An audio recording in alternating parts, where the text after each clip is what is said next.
So it's been made pretty damn clear over the last probably 2 to 3 weeks now with this whole Battlefront resurgence that the community very clearly wants one thing, and that is Battlefront 3. Now, EA, for whatever reason, they don't fully seem to get it. Obviously, all of this has been too fast for them to have responded and announced the game or anything like that. But if they wanted to make Battlefront 3, they would have done it over the past few years. And so it does seem to me like they don't fully understand how big this franchise is and why it's so important to so many people. And so today I wanted to pretty much make a video as almost a letter to EA and talk about Battlefront 3 from 3 different angles. I'm going to break it down into 3 different parts. The first part sort of talking about why I think this needs to happen. I'm also going to talk about what the game could be and how they could sort of differentiate it from Battlefront 2. And then lastly, I'm also going to talk about how I think they should approach this, both in the lead up to launch as well as post-launch. This is probably going to be a long one, guys. Strap in, grab yourselves a drink, and without wasting any time, let's get stuck right into it. Now, starting off with why this all needs to happen, I think for us as the players, it's pretty damn obvious. The simple answer is we literally just want Battlefront 3 and we want it very badly. So I think to us, we all understand. I don't need to explain it to you guys, but I'm going to explain this as if I'm talking directly to EA. Now, the first reason that this is very clear that this is something people want,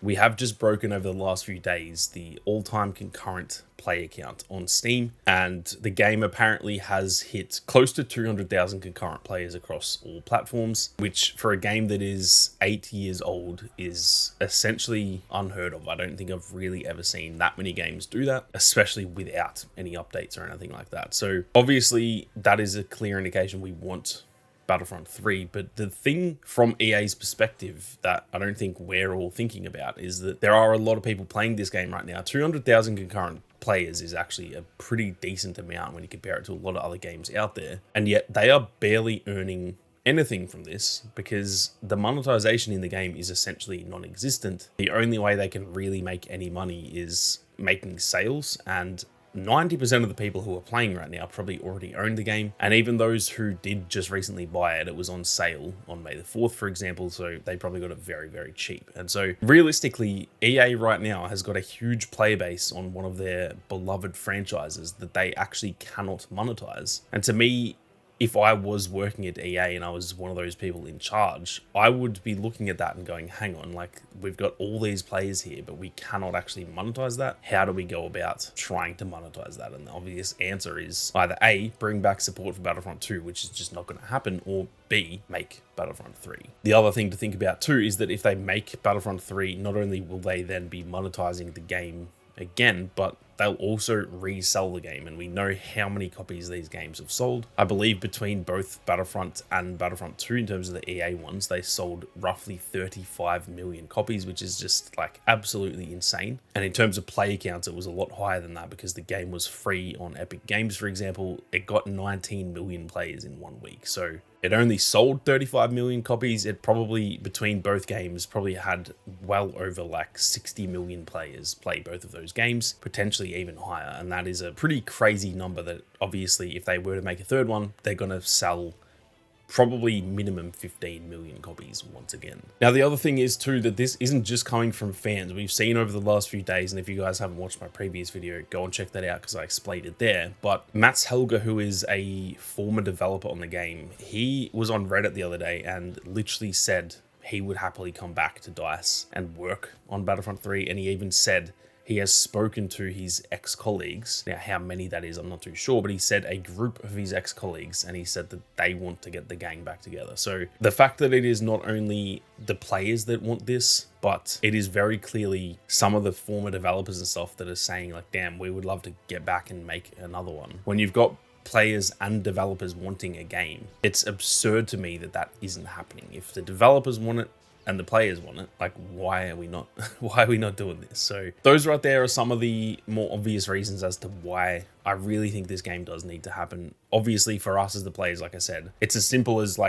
I want the game, so that's why it should happen. We all know that, we all feel that, but I think to EA it feels like they kind of need more reasons, and there is some very obvious reasons. They would be making millions of dollars. They've already got a lot of developers that want to come back and do this, and clearly the demand is there. The whole business model of gaming is supply and demand, and the demand is very much there. So that to me is essentially why I think Battlefront 3 needs to happen. Now, moving on to what I think the game should be, and realistically this is pretty obvious because we all know what Battlefront is, but I wanted to kind of differentiate this game from Battlefront 2. I do think that if they just came out and made Battlefront 3 and it was very, very similar to Battlefront 2, I still think it would sell crazy, and I think most of us would still be happy, but there would be a lot of people saying, you know, why should I buy this? I've already got Battlefront 2. Why don't I just play that instead? And so I do think they need to slightly differentiate the game. And I think that would honestly be very easy to do without sort of breaking the bank and, you know, going way too hard. That's one thing that they could do, is they could try too hard with this and they might have a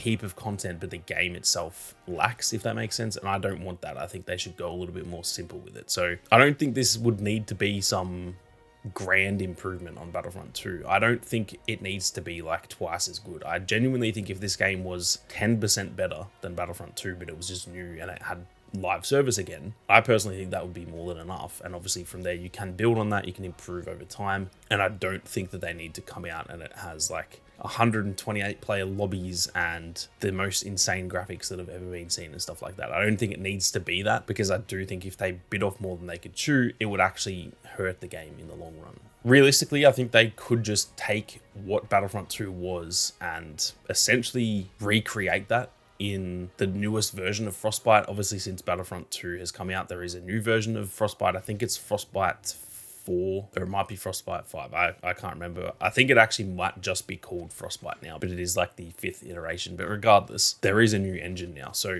I think they would essentially just need to make a pretty damn similar game to Battlefront 2. You obviously want some slight improvement on the graphics. I don't think it needs to go too hard there personally, because that can bring in performance issues. And honestly, Battlefront 2 still to this day looks just phenomenal. So I don't think they need to like double the quality of the graphics or anything like that. Realistically, they would just need to sort of reduce the bugs and the balancing side of the game, because that throughout its whole live service was kind of the issue. It was very buggy. It had a lot of balancing issues. And so essentially I think they should just take what Battlefront 2 did well and essentially refine that and make it a little bit smoother than the experience of Battlefront 2. Now, in terms of stuff that would differentiate the game enough to actually be a selling point, because obviously, like I said, if you just copy paste Battlefront 2 and call it Battlefront 3, people are going to be a bit like, why should I buy this? To touch on some areas of change and improvement that I think would really be a selling point for this game, I think the obvious one is the hero side of things. We have a lot of heroes within Star Wars that never made their way to Battlefront 2, and especially when you actually think about how much Star Wars content has come out since Battlefront 2, it would be so easy for them to just have a few marquee heroes that would really sell the game. I think the obvious ones are characters like Din Djarin, for example. Mando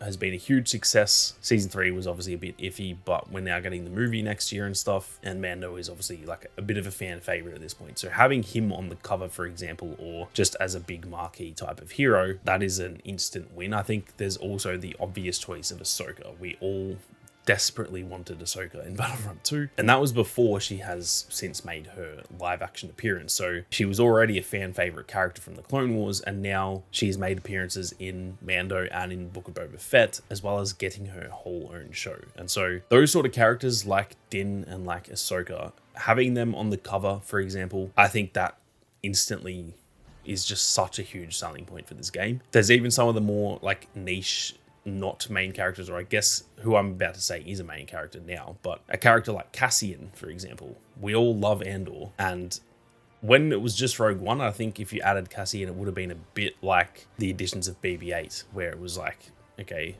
we don't dislike Cassian, but why is he being added to the game? But now I think Cassian would be absolutely loved in a Battlefront 3. There's even characters, for example, like a Bo-Katan, who's become a little bit more prominent again through the live action stuff. She was already a very liked character from the Clone Wars and Rebels, but there are characters like Bo-Katan who are more those like side characters that I think, knowing that those characters are in the game alongside your Vaders and Lukes and those main characters, that to me would just be an instant selling point that I think would genuinely sell millions of copies alone. Now, something else that we all cried out for in Battlefront 2 was ground to air combat, and I think that's one area that obviously that would be hard for them to do, but if they could get that to work, that would in itself. Imagine a trailer dropping for Battlefront 3 and we see that there is ground-to-air combat in a mode like Supremacy, for example. And to me, that is that type of addition that, although it would, I'm sure, take a lot of work to do that, it's not like they need to add some crazy new insane mechanic and like break the game. It's something that has been done in plenty, DICE themselves make Battlefield, and that, technically speaking, has had ground to air. With, in a lot of the old Battlefield games, you would actually start on the runway and take off in a jet and then be in the air. So I think it would be doable. Again, it's easier said than done to add this stuff, but I think that's another area that's something we've really cried for in Battlefront 2, and just casually seeing that in a trailer would just send people absolutely insane. I think an instant win as well would be bringing back Galactic Conquest. I don't really need to say much there. That's something that if they put that in a trailer, there you go, you've added another 2 million sales. It's so simple. I really don't need to dive into that too deep. One area that I've had an idea about that I haven't actually seen anyone really saying anything like this, because the Battlefront 2 campaign was very hit and miss. I would say mostly miss. I personally thought it was fine because I didn't buy that game for a campaign, but it's fair to say it wasn't the best campaign I've ever played. What I would love to see in a Battlefront is something that they did in Battlefield 1 and Battlefield 5, where they actually added what were called war stories, which was essentially their version of a campaign that wasn't an A to B story. It was actually multiple different stories, and instead of it being, for example, a 10-hour campaign where you just go from A to B to the end, these were more like 5 or 6 different stories that would maybe go for an hour, hour and a half, maybe 2 hours, and it would have like 3 to 4 different missions in it, and it would just tell a really small, almost like for example, with the Clone Wars, it was like a single arc of the Clone Wars. That's probably the easiest way to explain it. And so doing that in a Battlefront 2, where instead of having a singular story that they're telling, you could have one war story that is like the Umbara arc from the Clone Wars, and you're playing as the clones and you've got to do a few missions and try and win that battle. There could then be another one where you're playing as the rebels on Hoth and you've got to defend Hoth from the Empire. Obviously, you're adding in stories here. It's not just gameplay. You can have some really good cutscenes. We have some characters that are just like nameless characters that we get to know. So we might introduce into canon a few new clone troopers in the Clone one, a few new rebel soldiers in the Hoth one, for example. And then you could even do another, like an Iden Versio story, where it's just a mission that her and Inferno Squadron had to go and do this mission, and then we're getting a little bit more of that story as well. So I personally think that would work really, really well in a Battlefront game, and I think that would be a much safer way of doing it too. The other great point to this, which would be music to EA's ears, is that you could actually sell DLC down the line for this, where you can add a new war story for $10 or whatever, and then if people didn't like the war stories, they don't have to buy it. They can just keep playing their multiplayer. But if people really like those stories, I'd be happy to pay $10 to get another couple of hours worth of DLC. We've seen that with plenty of games in the past. So those are some areas where I think they could really sort of differentiate a Battlefront 3 from Battlefront 2 without, like I said, going overboard. I don't want them to add 25 maps at launch. I think that would be detrimental to the game. I think if they kept it really simple, but then replace some characters, for example, like BB-8 with Mando, that's just such a huge selling point, and it's not like they have to add 30 heroes at launch. They can just sort of chop and change some of those elements of the game. They can add stuff like ground-to-air combat, for example, and I really do think that a bunch of those things that I went through would be enough of a selling point that everyone would consider this a huge improvement on Battlefront 2, even if the actual raw gameplay itself was pretty damn similar. Now, lastly, I wanted to talk about how they should actually approach this, or at least obviously my opinion on how they should approach it, just because I think this does not mean it is the best way to go about it, because obviously I just don't know what I'm talking about, but this is just a few areas that I think would go really well if they did go down this path. Now, I think the first one is bringing back as many of the former Battlefront 2 devs as they can. I think having that passion and the experience from those developers who worked on Battlefront 2 would be so huge with this game. If you bring back a lot of the core developers, they are veterans at this point. That game was nearly 10 years ago at this point. And so a lot of those people have moved on to other games. Some moved on to Battlefield, some moved to companies like Ubisoft and worked on Outlaws, for example. It's not like they've just been out of action for 10 years. A lot of them are still developing games. And then if you bring them all back, they've got that experience from Battlefront as well as years of extra experience from other studios that they can then bring back to this game as well. So I think that would be a core part of this. Not obviously, you're not going to get every single developer that worked on the game, but bringing back kind of a core group that worked on those games mixed in with a bunch of fresh faces to bring new ideas and stuff like that. I think that would be the perfect combo. Something else that I think would be massive, and personally I'm actually against this more often than not, but I think just straight up verbally announcing that you are working on this game sooner rather than later would be absolutely huge. I think in most cases, I'm actually one of those people who I would prefer to not hear about a game until like we get the reveal trailer and it's, the game's 80% finished. It's coming out in like a year at most and we get a trailer. That's when I want to hear about games usually. I don't want to hear, for example, like Star Wars Eclipse, where we saw a trailer and then we just haven't heard anything since and we don't even know if that game's happening. I don't like how they do that with a lot of other games, but I do feel like it's different with Battlefront, and I think genuinely if like next month they just came out and just said, we hear you, we're making Battlefront 3, that's all they need to say, the internet would go absolutely fucking mental, and instantly, even if the game's 5 years away, you've just got your player base. Like we know it's coming, we're excited, we're going to be talking about it for 5 years, generating our own hype for it and stuff. I think that would be such a win rather than just being silent on this. We've had this little Battlefront 2 movement right now, and if we just don't hear anything for like 3 to 5 years, for example, I think we'd all just feel so flat about this. But if they were to come out, let's just say they greenlit the game in like a month from now or something, and that was due to us having this Battlefront movement, imagine they came out with that tweet, just a picture of the Battlefront 3 logo with a black background, and the tweet just says, we hear you, we're making Battlefront 3, and just don't say anything else. Don't say who's making it. Don't say anything. Just that tweet, and then just radio silence for years. Get to work on it. I genuinely think that would just send the internet into fucking shambles, and I would absolutely love it. Now, in terms of an actual reveal though, in terms of a proper trailer and stuff, I said this in a tweet yesterday.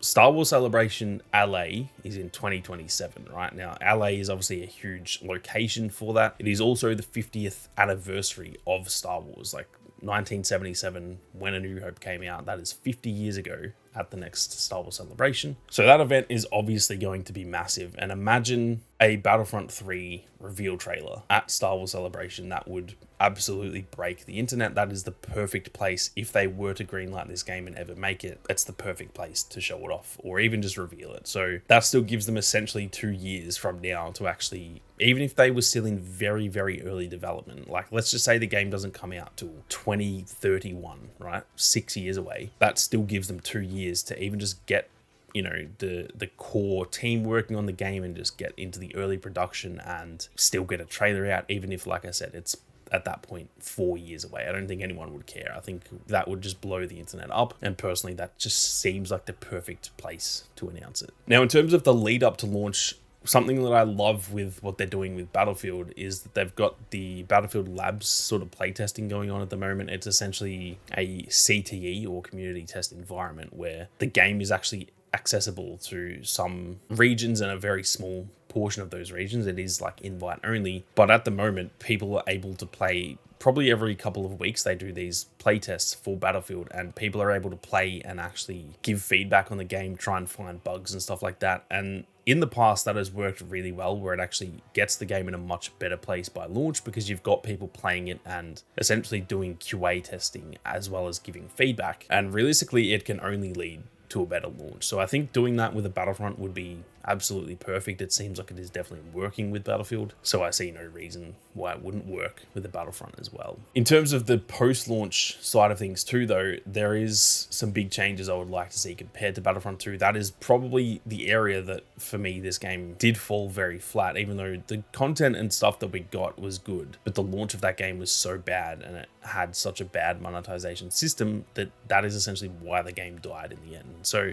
what I'm about to say is by no means groundbreaking. This is like the standard in the industry at the moment, but I'm going to run through how I think they should do the post-launch content if this game were ever to be made. Now, I think the easiest way would be to do essentially seasonal content. So as an example, we've just had Andor. Let's just say Battlefront 3 was out right now. When Andor's launching, or maybe just when it's wrapped up or something, you have your Andor season where the entire theme of that season is just based on Andor. We don't get any skins for Mando. We don't get any skins for Luke Skywalker. It's just an Andor season. And in that season, for example, if they were going to add heroes with those seasons, you'd maybe get Cassian as the hero, and then as your villain, maybe halfway through the season, you would get like Krennic, or you could even add Dedra or something like that. Similar to how they've done it with Marvel Rivals, where they essentially add multiple heroes per season, and they usually add some at the start, and then halfway through the season they add more again. In there you would also get a new map, so obviously just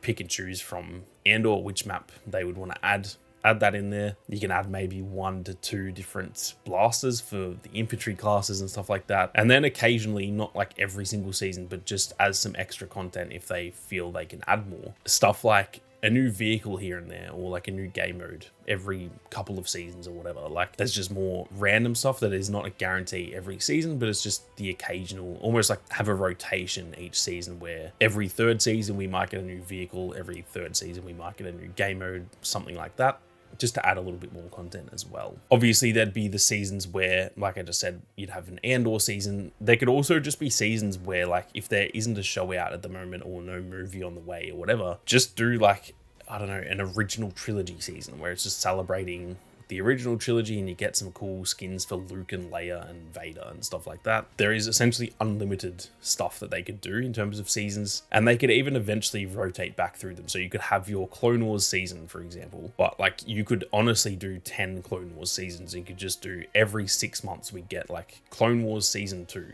and it's like maybe instead of getting Ahsoka and Ventress, maybe we get like Savage Opress and Kit Fisto or something like that. You could then 6 months later do another Clone Wars season if there's not enough content for them to go through that's like relevant. And I just genuinely think there's no way they could ever run out of different seasons to do. So for me, that is the best way to approach that. In terms of the monetization, I think the obvious system is to add a battle pass system into the game. The battle pass system has just been proven to work. It's been around for, I don't know, at least 5 to maybe 7 years now. Realistically, around the time Battlefront came out, ironically, that's sort of when battle passes came in, but obviously Battlefront missed the boat on that. So I think having a battle pass as part of that seasonal system, so you get your Andor season, you get the Andor battle pass, and it has like a cool skin for Cassie and a cool skin for Krennic or something like that, some other Andor themed content, some skins for your blasters, stuff like that, and it's all themed around that season. To me, that is just the obvious way to do it. Now, the actual content, the characters and the maps and stuff is all free, just similar to how it is in every shooter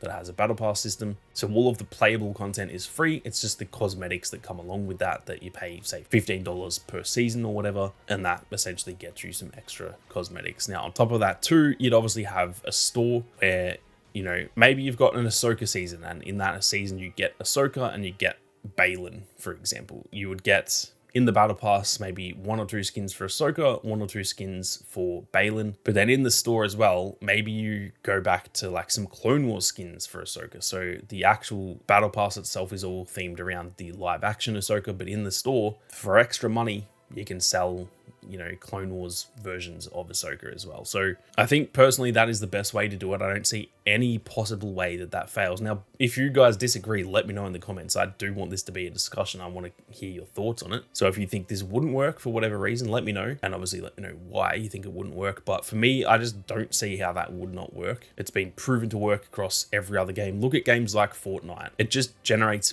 billions of dollars because that is proven to work. It's all fair. It's not pay to win. And the best part about this battle pass system is that if you guys don't want to spend a single cent on the game, you don't have to, and you still get Ahsoka with the Ahsoka season. You still get a map from the Ahsoka show, and you don't have to pay any extra money for that. Whereas for someone like me, who I enjoy spending money on skins if they're really cool. I can spend as much as I want, and it's just a win for everyone. EA get their money, we get some cool skins if we want them, and for those who don't want them, you don't have to get them, and you just still get the content for free. It's just a win for everyone, and I genuinely do not see how that wouldn't work. So that's how I think they should approach it. The only way that doesn't work, in my opinion, is if in 5 to 6 years or something, if this game were to come out, maybe by then that system isn't the industry standard anymore and they've moved on and they've like missed the boat again. That does happen quite a bit with DICE. Unfortunately, it happens with Battlefield as well. But I don't think in 5 years that system's going to be gone. I do think the Battle Pass system is going to be around for a while. And I think most people tend to think it is the best way to do it. It's kind of fair for everyone, and it clearly makes a lot of money for these companies, which they do need to make in order to keep supporting these games. So that is how I think that they should approach the post-launch content and essentially the entire lead up to the game and stuff like that. If there is anyone at EA listening to this video, please do what you guys can to get this happening. It's very obvious that the player base desperately wants Battlefront 3. This isn't just a bit of a like, oh yeah, I'd happily play it. People are desperate for this game. I don't see how EA don't see that. It's crazy to me, and so we just have to keep spreading the word, guys. We just have to keep spamming Make Battlefront 3 on Twitter. We just have to keep playing Battlefront 2 to get those play numbers up, and realistically that is all we can do to give this the best chance we can. But that is going to do it for today's video. Like I said, it was a long one. I hope you guys enjoyed me rambling about Battlefront for close to half an hour at this point, but I'm keen to hear all of your thoughts as well, so leave them down in the comment section. But with that being said, thank you all very much for watching. You guys have a great day, and may the force be with you always.